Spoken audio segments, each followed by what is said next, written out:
एक दफ़ा visa refusal, दूसरी दफ़ा वीज़ा ग्रांट। स्टूडेंट का नाम अली जॉन ज़फ़र। इसका कंप्लीट प्रोफाइल मैं इस वीडियो में डिस्कस करूंगा। इस मुकम्मल प्रोफाइल को जानने के लिए ये मेरी वीडियो लास्ट तक देखिएगा। इसमें बहुत सारी चीज़ें और बहुत सारी आपको मोटिवेशन मिलेगी कि आपको ऑस्ट्रेलियन स्टूडेंट वीज़ा को लेके रीअप्लाई करना चाहिए या नहीं चाहिए। अगर अप्लाई करते हैं तो किन चीज़ों को आपको एहतियात करने की ज़रूरत है। तो ये मेरी वीडियो लास्ट तक देखिएगा।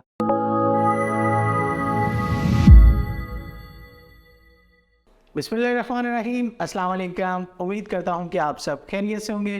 तो दोस्तों, मैं हूँ मौज़म जाफ़री और आप देख रहे हैं हमारा चैनल इंडिया कंसल्टेंट। आज डेट है 17 मई 2023।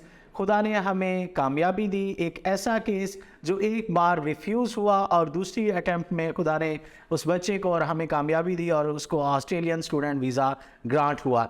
इस वीडियो में मैं आपको बताऊंगा उस स्टूडेंट का नाम आपने फेसबुक पेज पे ऑलरेडी देख लिया होगा, अली जॉन ज़फ़र। तो चलिए स्टार्ट करते हैं कि सबसे पहले जैसा कि मैंने बताया स्टूडेंट का नाम अली जॉन ज़फ़र। अच्छा, अभी इसका मैंने कोशिश की थी कि स्टूडेंट का चूँकि प्रोफाइल 5.5 था आर्ट्स को लेके कि इसका स्टूडेंट का मैं अप्लाई करूं बैचलर के लिए, क्योंकि इसके मार्क्स परसेंटेज भी मैंने देखे कि मैट्रिक इसने किया हुआ था 2018 में 854 आउट ऑफ 1100 नंबर थे और उसके बाद 2020 में इसका इंटरमीडिएट था और उसमें 60% मार्क्स थे 679। अब प्रॉब्लम ये थी कि जब मैंने बैचलर के लिए कोशिश की, एक तो इसका गैप जो था वो थोड़ा सा डिफ़िकल्टी उसमें आ रही थी बैचलर को लेके, और सेकंड मेन रीज़न थी इसका आइट्स का स्कोर। अब आइट्स का स्कोर ओवरऑल तो 5.5 जैसा कि मैंने बताया था, लेकिन स्पीकिंग 5, राइटिंग 5.5, रीडिंग वो भी 5 और लिसनिंग में भी 5.5 थे। तो इस तरह ओवरऑल 5.5 बैंड्स थे। जब मैंने कोशिश की कि किंग जोन कॉलेज में बैचलर के लिए अप्लाई किया जाए, उसने डिनाई कर दिया। उसके बाद Sydney Institute of Higher Education, टाइज कॉलेज और वो तमाम कॉलेजेस जो बैचलर डिग्री प्रोवाइड करते हैं, वहाँ सब कॉलेजेस में मैंने ट्राई किया, लेकिन अनफॉर्चुनेटली स्टूडेंट को एडमिशन जो था वो बैचलर के लिए ना हो पाया और मैंने फाइनली फिर डिसाइड किया कि इसका डिप्लोमा के लिए अप्लाई किया जाए। स्टूडेंट के साथ बात की गई और उसको इस बात पे एग्री किया गया, क्योंकि उसका प्रोफाइल जो था वो बैचलर वाला था नहीं, तो हमने फिर फाइनली डिप्लोमा के लिए अप्लाई किया। अब डिप्लोमा के लिए जो कॉलेज मैंने चूज़ किया था वो था किंगस्टन। आप सब जानते हैं किंगस्टन इंस्टीट्यूट ऑस्ट्रेलिया सिडनी में वाक़ है और इसकी अल्हम्दुलिल्लाह वीज़ा रेशो मेरे ख़्याल से जो, क्योंकि मैं इसको काफ़ी देर से कर रहा हूँ और अब तक काफ़ी बेहतर रही है।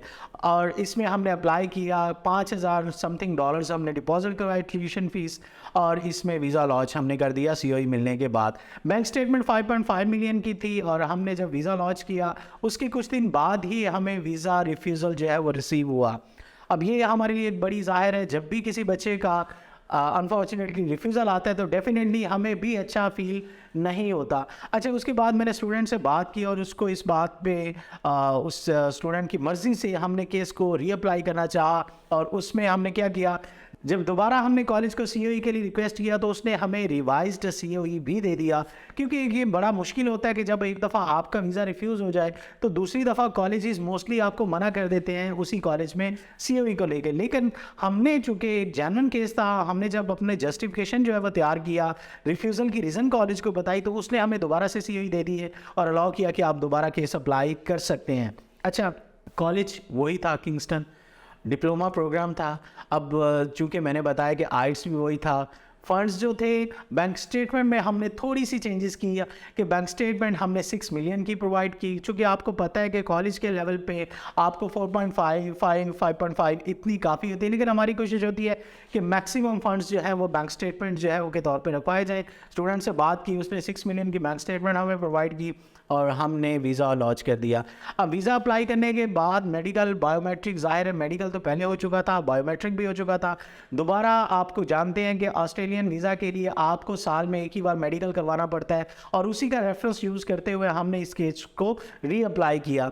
अब रीअप्लाई करने के बाद 1.5 माह तक हमें इंतज़ार करना पड़ा और फाइनली खुदा ने कामयाबी दी कि आज की डेट में स्टूडेंट को वीज़ा ग्रांट हो गया।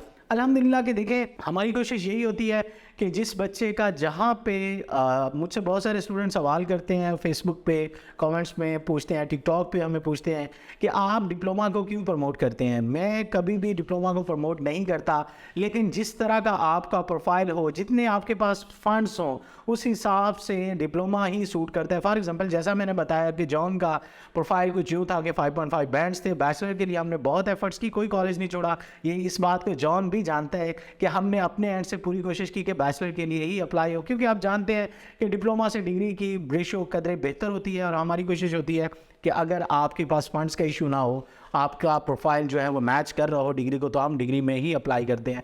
तो इसी तरह जॉन का हमने जब डिग्री से ना हुआ तो फिर हमने कॉलेज से फाइनली डिसाइड किया, और खुदा का लाख लाख शुक्र है कि आज की डेट में जॉन को वीज़ा ग्रांट हो गया एक रिफ्यूज़ल के बाद।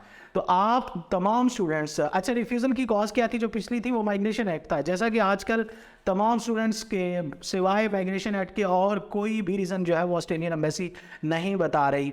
तो आपका भी अगर माइग्रेशन एक्ट की वजह से रिफ्यूज़ हुआ है, आप एक अटैम्प्ट ले सकते हैं। कोशिश करें अपने केस को जब आप दोबारा अप्लाई करें तो बेहतर से बेहतर उसका जस्टिफिकेशन तैयार करें। बताएं आप रीज़न कि आपका रिफ्यूज़ल जो है वो वीज़ा ऑफिसर ने अगर दिया है तो क्यों दिया है। आप बताएंगे एक जेन्युइन स्टूडेंट है।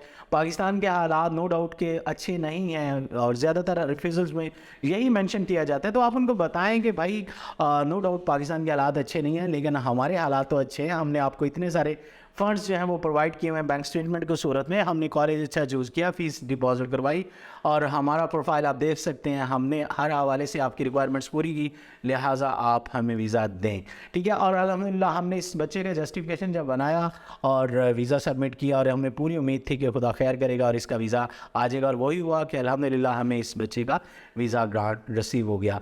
आप भी अगर अपना केस दोबारा अप्लाई करवाना चाहते हैं, आप एलिया कंसल्टेंट से रब्ता कर सकते हैं। वीज़ा की कंफर्मेशन हमने आज तक किसी बच्चे को नहीं दी। हाँ, फ़ंड्स को लेके हम बात कर सकते हैं कि नो विन नो लॉस की अगर आप डील करते हैं तो उस सूरत में जितना केस के ऊपर लॉस है उतनी अमाउंट आपको एडिशनल पे करनी पड़ेगी, और कल को वीज़ा अगर नहीं आता तो आपकी एक पाई भी ज़ाया नहीं है। आपको एक एक रुपया like a messy fees, medical, biometric, GT, consultancy, each and everything, even though अगर वट एवर चार्जेस आपके उसमें लॉस में शामिल है, वो सारे के सारे आपको 28 दिन के अंदर अंदर वापस हो जाएंगे। और इस तरह आपको अगर वीज़ा नहीं मिलता तो किसी किस्म का फाइनेंशियली लॉस नहीं है। अल्हम्दुलिल्लाह फ़ंड्स को लेके मैं थैंक यू कहूँगा उन तमाम दूसरे शहरों से आने वाले लोगों का जो एलिया कंसल्टेंट पे ट्रस्ट करते हैं, और खुदा का शुक्र है कि मैं कोशिश होती है कि इस ट्रस्ट को बहाल करते हुए आपको कभी भी यहाँ पे वीज़ा की, जैसे मैंने बताया कि कोई कंफर्मेशन नहीं है, लेकिन आपके फ़ंड्स को लेके मैं गारंटी दूंगा कि उसमें आपको किसी किस्म की परेशानी का सामना नहीं करना पड़ेगा। Thank you so much. खुदा हाफिज़।